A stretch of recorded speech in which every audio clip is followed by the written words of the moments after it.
আজহারুল ইসলাম মান্নান বাংলার পুরনো রাজধানী সোনারগাঁয়ের গত ১৭ বছরের এক স্পন্দনের নাম।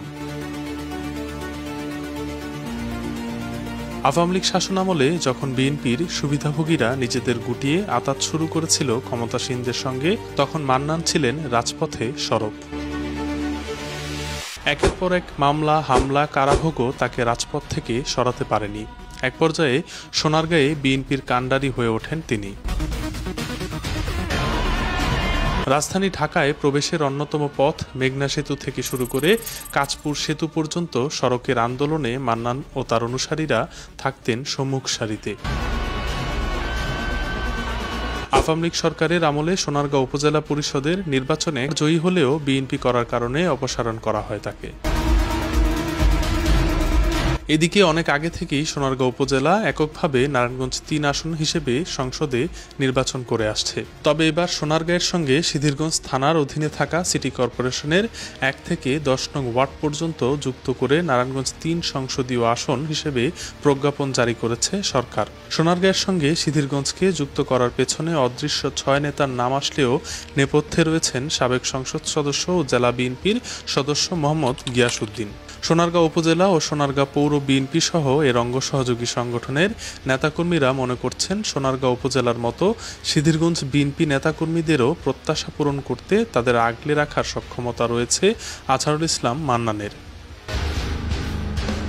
স্থানীয় নেতাকর্মীরা বলেন, সিদ্ধিরগঞ্জকে সোনারগাঁয়ের সঙ্গে যুক্ত করায় সোনারগাঁয়ের কিছু সুবিধাভোগী নেতাকর্মী মান্নানের বিরুদ্ধে বিরূপ মন্তব্য ছড়িয়ে দেওয়ার চেষ্টা করলেও সোনারগাঁও উপজেলা বিএনপির নেতাকর্মীদের আস্থায় আছেন আজহারুল ইসলাম মান্নান। ২০১৪ সালে সোনারগাঁও উপজেলা পরিষদের নির্বাচনে বিএনপির প্রার্থী হিসেবে নির্বাচন করে চেয়ারম্যান পদে নির্বাচিত হয়েছিলেন তিনি। যে কারণে সোনারগাঁওবাসী স্বপ্ন দেখেন দলের যোগ্য ও ত্যাগী নেতা হিসেবে নারায়ণগঞ্জ ৩ আসন থেকে মান্নানকেই দলীয় প্রার্থী হিসাবে এবার মনোনীত করবে বিএনপি।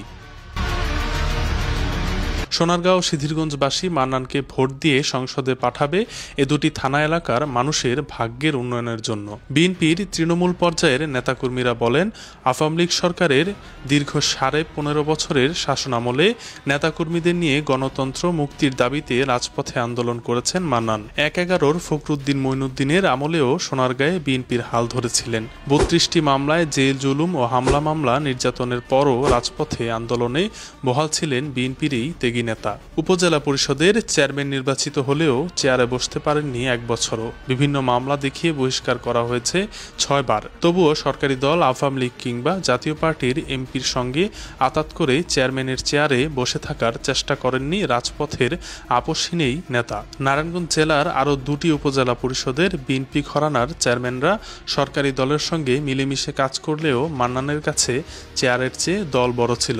গণতান্ত্রিক লড়াইয়ে সেই চেয়ারকে তুচ্ছ ভেবে দলের নেতাকর্মীদের আগলে রেখে রাজপথে থেকেছেন তিনি। রাজপথে সক্রিয় থাকায় তিনি নিজে এবং সন্তানদেরও জেল খাটতে হয়েছে। ২০১৮ সালের নির্বাচনের পূর্বে মান্নানের স্কুল পড়ুয়া ছোট ছেলে সাকিবকেও পুলিশ গ্রেপ্তার করেছিল, যদিও সাকিব রাজনীতিতে যুক্ত নয়। আওয়ামী লীগ সরকারের কঠোর অবস্থানে বিএনপির বিগত সময়ে তথাকথিত শীর্ষ নেতা পরিচয় দানকারীরা নিজেদের গুটিয়ে নিলেও মান্নান ছিলেন রাজপথে। বিগত সময়ে সোনারগাঁও উপজেলা বিএনপির হাল ধরার মতো কেউ ছিল না একমাত্র মান্নান ছাড়া। নেতাকর্মীরা হামলা, মামলা, জেল, জুলুম, নির্যাতনের শিকার হলেও তাদের খোঁজ খবর রাখেননি কেউ।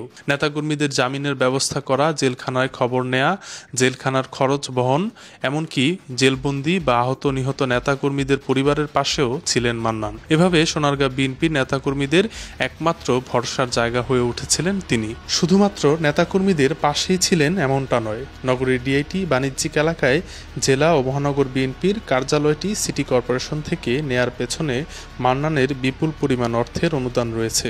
এছাড়া বিএনপির আন্দোলন সফল করতে বছরের পর বছর ছিলেন আত্মগোপনে। মান্নানের আরেক ছেলে জেলা ছাত্রদলের সাবেক সেক্রেটারি ও জেলা যুবদলের সিনিয়র যুগ্ম আহ্বায়ক খায়রুল ইসলাম সজীবও জেল খেটেছেন।